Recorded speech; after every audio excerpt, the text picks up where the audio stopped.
ছেড়ে দে, না হলে ভালো হবে না। এই ছাড়, ছাড় আমায়, ছাড়। সেই দুই বদমাশ শিবাকে আরো জোরে ধরে নেয়, আর শিবা চাইলেও সুমনের রক্ষা করতে পারে না। এই ছাড়, ছাড় শিবা দাদা, কিছু করো না, আমাকে বাঁচাও না। এই ওকে ছেড়ে দে, আমি বলছি ছেড়ে দে। হে ভগবান, এখন আমি কি করি? আপনি কিছু করতে পারবেন। শেরু ভাই, আমাদের তোমার খুব দরকার আছে, এখন তুমি খালি বৌদিকে বাঁচাতে পারবে। তখনই কালো মেঘ চাঁদকে নিজের অন্ধকারে ঢেকে দেয়, আর ওইখানে পুরো অন্ধকার হয়ে যায়, আর শেরু শয়তানে পরিণত হতে শুরু করে।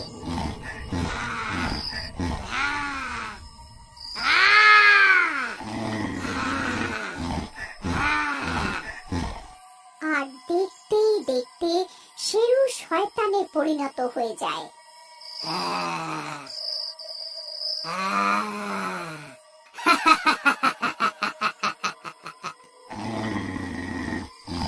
শেরু ভাই, আমাদের তোমার সাহায্য দরকার, আমাদের সাহায্য করো।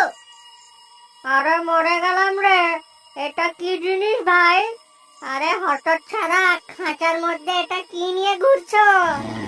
আরে ভাই, এটা তো কোনো ভূত মনে হচ্ছে। আরে